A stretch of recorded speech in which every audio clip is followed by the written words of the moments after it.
ನಾನು KPCC ಅಧ್ಯಕ್ಷ ಅನೇಕ ಸಲ ನನಗೆ ಸಂದರ್ಭ ಬಂದಿತ್ತು. ನನಗೆ 2 ಸಲ ನನಗೆ ಅವಕಾಶ ಕೊಟ್ಟಿದ್ದರು. ಕಾರಣಾಂತರದ ನೀರಾವರಿ ಮಂತ್ರಿ ಇದೆ, ನೀರು ಮುಂದುವರಿಬೇಕು ಅಂತೇಳಿ ನಾನು ಆ ಸಂದರ್ಭದಿಲ್ಲ. 2 ಸಲ ನನಗೆ ಬಂದಿತ್ತು ಅವಕಾಶ. ಇಲ್ಲಂತ ಪಕ್ಷ ನನಗೆಲ್ಲನೂ ಕೊಟ್ಟಿದೆ. ನಾನು KPCC ಅಧ್ಯಕ್ಷ ಆಗಬೇಕಾದ್ರೆ ಅದನ್ನು ಎಲ್ಲಿ ಹೋಗಿ ಹೇಳಬೇಕು ಅಲ್ಲಿ ಹೇಳ್ತೀನಿ.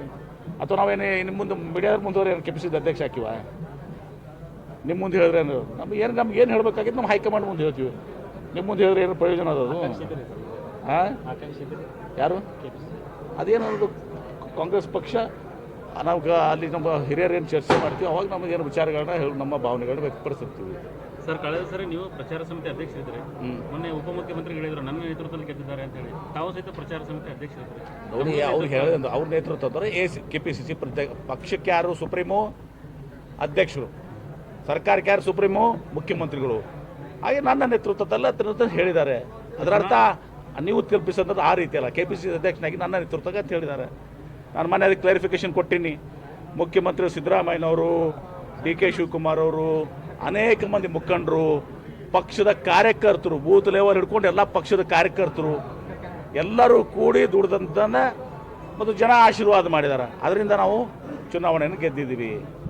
DK ಶಿವಕುಮಾರ್ ಅವರು ಹೇಳುವ ಅರ್ಥ ಏನು? ನಾನು KPCC ಅಧ್ಯಕ್ಷನ ಮೇಲೆ ಪಕ್ಷದ ಮುಖಂಡವರು ಹೆಡ್ಡು. ನಾವು ಹಿಂದೆ ಹೇಳ್ತೀವಲ್ಲ, ವೀರೇಂದ್ರ ಪಾಟೀಲ್ ಹಿಂದೆ ಅಧ್ಯಕ್ಷರು. ವೀರೇಂದ್ರ ಪಾಟೀಲ್ ಅಧ್ಯಕ್ಷ ಆದಲ್ಲ 178 ಸೀಟ್ ಬಂದಿದ್ದೀವಿ. ಹಿಂದೆ 13ರಲ್ಲಿ ಪರಮೇಶ್ವರ್ ಅವರು ಪ್ರೆಸಿಡೆಂಟ್ ಇದ್ದರು. ಅವರು ಅಧ್ಯಕ್ಷರ ಪಕ್ಷಕ್ಕೆ ಅಧ್ಯಕ್ಷರು, ಮುಖ್ಯಸ್ಥರು ಯಾರು? KPCC ಪ್ರೆಸಿಡೆಂಟರು. ಸರ್ಕಾರಕ್ಕೆ ಮುಖ್ಯಸ್ಥರು ಮುಖ್ಯಮಂತ್ರಿಗಳು. ಆ ಅರ್ಥದಿಂದ ಹೇಳಿದ್ದಾರೆ. ನೀವು ಅರ್ಥಕ್ಕೆ ಅನರ್ಥ ಮಾಡುವುದೇ ನಿಮ್ಮ ಕೆಲಸ.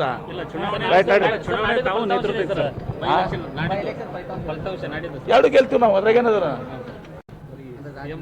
ಅವ್ರೇನ BJP ಯಡಿಯೂರಪ್ಪ ಕೂಡ ಮೀಟಿಂಗ್ ಮಾಡಿದಾರ. ಮಲ್ಲಿಕಾರ್ಜುನ ಖರ್ಗೆ ಅವರು AICC ಅಧ್ಯಕ್ಷರು, ಅವ್ರು ಕೂಡ ಮೀಟಿಂಗ್ ಮಾಡಿದಾರೆ. ತಪ್ಪೇನಿದೆ?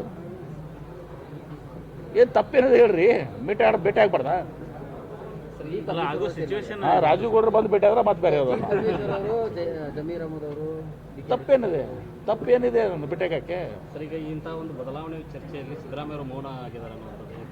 ನೋಡಿ, ನಾವು ಅವ್ರು ಒಂದೇ ಮಾತು ಹೇಳಿದ್ರೆ ಎಷ್ಟು ಸಲ ಹೇಳ್ಬೇಕಪ್ಪ? ನನಗೆ ಕೇಳಿ ನನಗಂತೂ ಸುಸ್ತು ಮಾಡಿರಿ ನೀವು. ಏನ್ರಿ? ಸಿದ್ದರಾಮಯ್ಯ ಅವರು ಒಂದೇ ಮಾತಾಡ, ಹೈಕಮಾಂಡ್ ಏನು ನಿರ್ಧಾರ ಮಾಡ್ತಾರೆ ಅದಕ್ಕೆ ನಾನು ಬದ್ದಿರ್ತೀನಿ ಅಂಥೇಳಿ ಸಿದ್ದರಾಮಯ್ಯನವ್ರು ಹೇಳಿದ್ದಾರೆ. DK ಶಿವಕುಮಾರ್ ಅವ್ರು ಹೇಳಿದ್ದಾರೆ, ನಾವು ಹೇಳಿದ್ದೀವಿ. ಮತ್ತು ನಿಮ್ಮ ಇದನ್ನು ಬೇರೆ ಸುದ್ದಿನೇ ಇಲ್ಲ. ಈಗ ಪಾಪ ಇಷ್ಟು ಸುಂದರವಾದಂಥ ಬಿಲ್ಡಿಂಗ್ ಆಗ್ಯದ, ಪ್ರೈಮರಿ ಹೆಲ್ತ್ ಸೆಂಟರ್, ಒಂದು ಪಟ್ಟಣ ಪಂಚಾಯತಿ ಬಿಲ್ಡಿಂಗ್ ಆಗ್ಯದ. ಅದನ್ನು ಬಿಡ್ತೀರಿ. ಈಗ ಬರಗಾಲದ ತೀವ್ರ ಬರಗಾಲದಾಗೂ ಕೂಡ ಬಿಜಾಪುರಿನ 40 ಡಿಗ್ರಿ ದಾಟಿಲ್ಲ. 38, 39 ಆದಾಗ ಕುಡಿ ನೀರಿಗೆ ಒಂದು ಸಮಸ್ಯೆ ಆಗಿಲ್ಲ. ನಾವು ಕೆರೆ ತುಂಬುವುದು, ನೀರಾವರಿ ಮಾಡಿದ್ರಿಂದ ಒಂದು ದಿವಸ ಜನ ನೆಮ್ಮದಿಯಿಂದಾರ. ಪ್ರತಿ ವರ್ಷ 700 ಟ್ಯಾಂಕರ್ ಹಚ್ತಿದ್ವಿ ಇದೇ ಸಂಬಂಧದಲ್ಲಿ. ಇದೆಲ್ಲ ನಿಮ್ಗೆ ಬರಂಗಿಲ್ಲ. ಅವರೇ ಸರ್, ಖರ್ಗೆ ಅವರು ಈ ಸದ್ಯಕ್ಕೆ ಅವಕಾಶ ಇಲ್ಲ ಅಂದ್ರೆ CM ಬದಲಾವಣೆ ಇಲ್ಲ ಅಂತ ಹೇಳಿದ್ರೆ ಒಂದು ಬೂಸ್ಟ್. ಅವ್ರು ಏನು ಹೇಳಿದ್ದಾರೆ? ಮೀಟಿಂಗ್ ನೋಡಿ, ಇನ್ನೂ ಯಾವುದೋ ಮೀಟಿಂಗಕ್ಕೆ ಇದು ಫಿಕ್ಸ್ ಆಗಿಲ್ಲ. ಮೀಟಿಂಗ್ ಫಿಕ್ಸ್ ಆಗ್ತದೆ, ಮೀಟಿಂಗ್ನಲ್ಲಿ ಚರ್ಚೆ ಆಗ್ತದೆ. ಚರ್ಚೆ ಅದರ ಅರ್ಥ ಬದಲಾವಣೆ ಅಂತಲ್ಲ. ಅದು ಮೀಟಿಂಗ್ನಲ್ಲಿ ಚರ್ಚೆ ಆಗಿ ಇಲ್ಲಿಯ ಪರಿಸ್ಥಿತಿಗಳನ್ನ ಇವತ್ತು ಸಹ ಅವಲೋಕನ ಮಾಡ್ತಾರೆ. CM ಟೀಮ್ಗೆ ಒಂದು ಟಾನಿಕ್ ಕೊಟ್ಟಂಗೆ ಸರ್. ಯಾರಿಗೆ? CM ಅವ್ರ ಟೀಮ್ಗೆ ಖರ್ಗೆ ಅವರು ಹೇಳಿದ ಒಂದು ಪರೋಕ್ಷವಾಗಿ ಬೆಂಬಲ ಕೊಟ್ಟಂಗೆ. ನೋಡಿ, ಒಂದು ಹೇಳ್ತೀನಿ, CM ಅವ್ರಿಗೆ ಖುದ್ದಾಗಿ ಹೇಳಿದ್ದಾರೆ. ಹೈಕಮಾಂಡ್ ಏನು ಹೇಳ್ತಾರೆ ಅದು ಅಂತಿಮ ಅಂತ ಹೇಳಿ. ಏನ್ರಿ? DK ಶಿವಕುಮಾರ್ ಅದು ಹೇಳಿದಾರೆ, ನಾವು ಅದೇ ಹೇಳ್ತಾ ಇದ್ದೀವಿ. ಎಷ್ಟು ಸಲ ನಿಮ್ಗೆ ಹೇಳಬೇಕು? ನಿಮಗೆ ದಿನ ಅದನ್ನ ಬಿಟ್ಟು ಬೇರೆ ಸುದ್ದಿನೇ ಬೇಕಾಗಿಲ್ಲ. ಬಿಜಾಪುರನಾಗ ಬರೀ ಕುಡಿ ನೀರಿಂದು ಅದು ಇದು ಬಿಸಿಲ ಅದ ಇದು ಅದ ಎಲ್ಲ ಸರ್ ಬರೀರಿ. ಯಾರ್ದು? ಪ್ರಿಯಾಂಕಾ ಗಾಂಧಿ ಅವರಿಗೆ ಭೇಟಿಗೆ DK ಶಿವಕುಮಾರ್ ಅವರು. ಪ್ರಿಯಾಂಕಾ ಗಾಂಧಿ ಅವರು ಭೇಟಿಯಾಗ DK ಶಿವಕುಮಾರ್ ಅವರು ಹೋಗೋದು ನನಗೆ ಗೊತ್ತಿಲ್ಲಪ್ಪ. ನಾನು ನಿನ್ನೆ ಅವ್ರಿಗೆ ನಾನು ಅಭಿನಂದಿಸ್ತೀನಿ. ಅವರು ತಾತ ಆಗಿದ್ದಾರೆ, ನಿನ್ನೆ ಅಜ್ಜ ಆಗ್ಯಾರ. ನಿನ್ನೆ ಅವ್ರಿಗೆ ಮೊಮ್ಮಗಳು ಹುಟ್ಟಿದೆ, ಅವ್ರ ಪುತ್ರಿಗೆ ಮಗು ಹುಟ್ಟಿದೆ. ಏನು ಅದಕ್ಕೆ ನನಗೆ ಅಷ್ಟೇ ಗೊತ್ತು. ನನಗೆ ಅದಾದಮೇಲೆ ಅವ್ರು ಡೆಲ್ಲಿಗೆ ಹೋಗಿದ್ದು ನನಗೆ ಗೊತ್ತಿಲ್ಲ.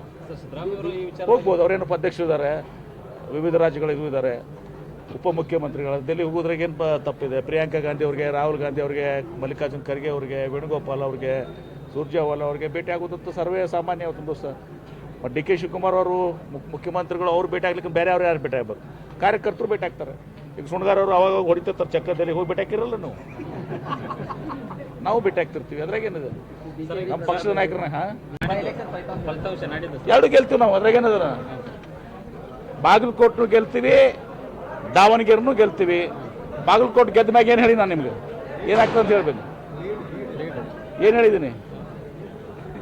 ಇಬ್ಬರು ಗುಡ್ಚಾಪಿ ಕತ್ಕೊಂಡು ಹೋಗುದು ಅಂತೇಳಿ ಯಾರ್ಯಾರು ವಿಜೇಂದ್ರ ಮತ್ತೆ ಯತ್ನಾಳ್